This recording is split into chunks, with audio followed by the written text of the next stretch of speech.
сайн байцгаана уу? Намайг Эрдэнэтийн Мишель гэдэг. Одоо 21 настай.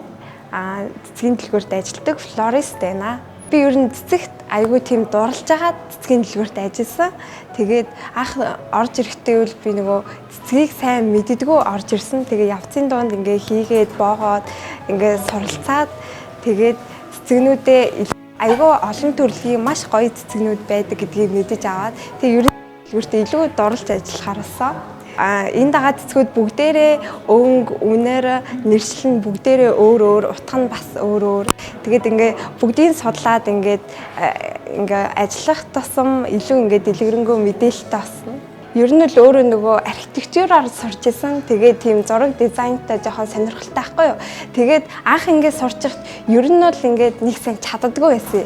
Тэгээ өөрийнхөө бас суралцсан өнгөний ийм зохицол юу муугаа ингээд анзаархаар ингээд боох тусам өдөр ирэх тусам ингээд илүү сайжраад шууд цэцгээ хараад материалаа харахаар шууд ийм болт хийчихвэл гоё юм байна штэ гэдэг ч юм уу тийм бодол шууд дотор орж ирдэг. Тэгээ гадуур явж байхдаа хүртэл ингээд нөгөө худалдан авалт хийхдээ ингээд цэцгнээсээ санаа аваад нэг тийм хувцас авахтаа өнөртөө бас авахтаа ч юм уу би аль болох тийм цэцэгтэй ойр одоо ургамал гэх юм уу нөгөө одоо өнөртөө бас авахтаа нэг гоё сарнааны өнөртөө ч юм уу өнөртөө бас өнөрхөө надад илүү гоё тааламжтай төрж худалдан авалт хийхдээ хүртэл надад илүү гоё тийм өнгөлөг санаа өгдөг гэсэн. Ер нь бол ихэнх нь би өөрөө ингээд зохиож боодог. Гэхдээ заримдаа бол гадаадаас нөгөө бичлэг үзээ зураг хараа санаа авдаг. Гэхдээ яг тэрнгөөр боодгоо. Ингээд санааг нь харчаад цэцгээ хараад яг боох болохоор миний санаа маань жоохон өөрчлөгдөд идэг байхгүй юу. Тэгээ яг зураг хараад энэ шиг боочидог ингээд боох явцдаа би санаандгүй өөрөөр бооцсон байдаг. Тэгээд ерөнхийдөө бол би нэг боосон боолтоо сүүл захиалахгүй бол яг ойр ойрхон тэрийг ингээд боогоод байдгүй. Боох болгондоо би нөгөө өөр болт боодог аахгүй. Тэгээ заримдаа нөгөө хуучин болтоо ингээ боохоо мартаад тэрийг яаж боодог гэхлээр мартах тохиолдол үрдэл маш их гардаг. Би тэгээ сүүлийн үед нөгөө боосон цэцэг болгоныхоо зургийг ингээ утсан дээр давч хадгалдаг аахгүй.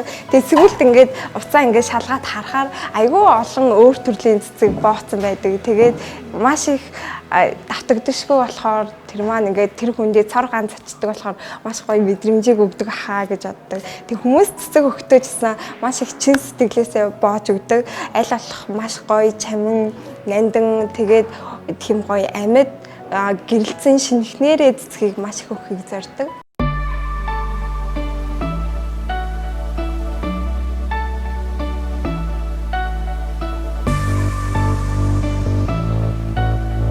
Авах өгөх мэдрэмж нь ер нь бол хоёулаа шал өөр. Ингээ хүнд авахаасаа илүү өгөх нь илүү гоё.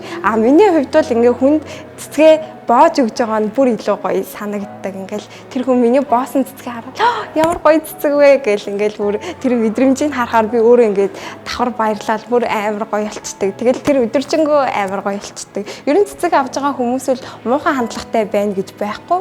Бүр сайхан л сэтгэлтэй тийм гоё энерги цацруулсан тийм хүмүүс байдаг. Бас ер нь цэцгийн дэлгүүрт ажиллах хэрвээ ингээд харахад амархан юм байна гэж айгүй их хүмүүс хэлдэг аахгүй юу. Тэгээ би нөгөө ийм гээд яриад өгчхөр ингээд манай дээр ажилд орж байгаа хүмүүс гэсэн дандаа мэдгүй хүмүүс орж байгаа. Тэг ингээд заагаад тахаар би цэцгийг ч уг нь авахтаа айгүй амархан гэж боддог байсан. Тэгсэн чинь ямар хэцүү байсныг мэдсэнгүй гэж айгүй хэлдэг. Ойр дотны хүмүүс маань ингээд ийм ажилд ордгоо ийм гоёо гэд би нөгөө ажиллаа ингээ гоёор ярихаар тийм үү ямар гоё чи тэгвэл өвлжөнгөө айгүй гоё ингээ цэвэр агаар үнэртээд гоё байд юм байна штэ гэж ярьдаг. Гадаа нөгөө өвөл болохоор гадаа айгүй утаатай идэв штэ. Тэгээ манайх гаднаас ороод ирэхээр нэх гоё үнэртээд айгүй гоё нэг тийм цэвэрхэн гоё дулаахан мэдрэмж цэцгүүд маань өгдөг.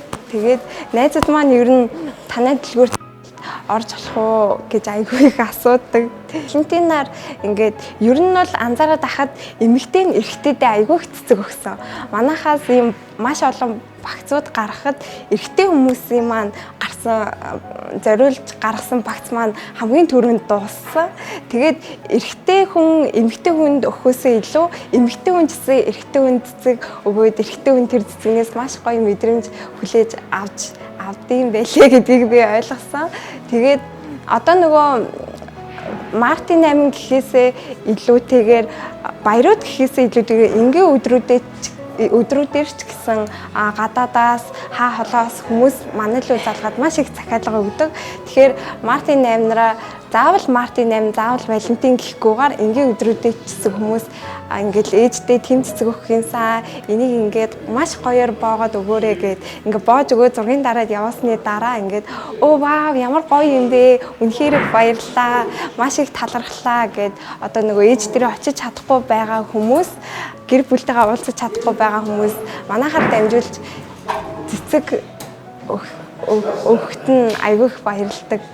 Тэгээд хол байгаа ч гэсэн ингээд цэцгээр дамжуулж мэдрэмжээ илэрхийлж байгаа, авж байгаа хүн ч гэсэн ингээд сансан сэтгэлээ тэр цэцгийг хараад маш их ингээд бүтээж байгаад нь маш их баярлалаа. Тийм. Манайх ерөн баяруудаар маш их ачаалттай байдаг. Би тэгээ өөрөө ингээ хонж ажиллах хүртэл шаардлага гардаг.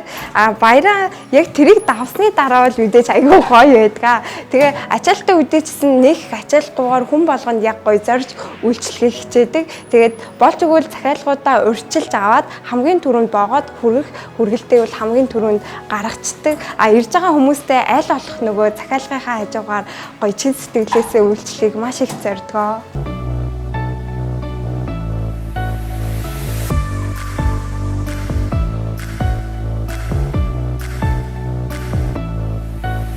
Нөгөө анх цэцгийн дэлгүүрт ажиллаж байхдаа боолтоо сайн хийж чаддаг байсан аахгүй юу.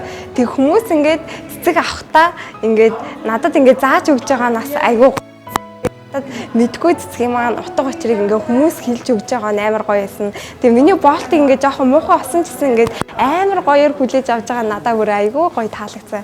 Тэгээ энэнгээр явж байгаа наашаа цаашаа явж байгаа хүмүүс ингээл оо ямар гоё цэцэг вэ, ямар гоё үнэртэй юм бэ гээл сайн уу гээл мэдлдэг нь хүмүүсийн ингээ хандлага энергийг надад бүр ингээ цэцгийн дэлгүүрт ажилласнаас хойш би ингээ илүү сайн нийгэмшиж эхэлсэн гэхүүдээ ингээ айгүй гоё цэцгээр дамжуулж хүмүүстэй ингээ харилцаа маань илүү гоё нээлттэй болсон. Би анх нөгөө цэцгийн дэлгүүрт ажиллаж эхлэхдээ ингээ хүмүүс наашаа цаашаа явхад энэ ямар гоё үнэртэй, савны ямар гоё үнэртэй, лили ямар гоё үнэртэй гэд тэгдэг байсан. Тэгээ би өөрөө тэр үнэрийг ингээд яхаар ерөөсөө мэдэрдэггүй байсан. Тэгээ би айгүй удаан тийм мэдэрдэггүй энэ хүмүүс ерөөсөө нэг амар үнэртэхгүй ах чаа ямар сүртэй юм бэ гэж боддог байсан. Тэгээ сүүлийн үед өөрөө ингээд цэцэг бидэнд аваад гэртээ ингээд тавиад ингээд орж ирэх өглөө ажилдаа яваад орой орж ирэхэд ингээд гэрээс нэг гоё үнэртэй тэгээд сарны лилигийн би тэгжээч нэг аягүй гоё ирдэг болсон. Тэгээд тэрнээс хойш бүр энд байгаа цэцгнүүдийнхаа үнэрийг дэлгэрэнгүй тавьдаг болсон. Тэгээд өөрөө ингээд цэцэг авах мэдрэмж, ингээд цэцэг хөдөлтаалах хоёр ч шал өөр юм байлаа. Тэрийг би бүр өөрийн биеэр мэдэрсэн. Мэдээж шинэ цэцэг бохоор бүр амар гоё байдаг.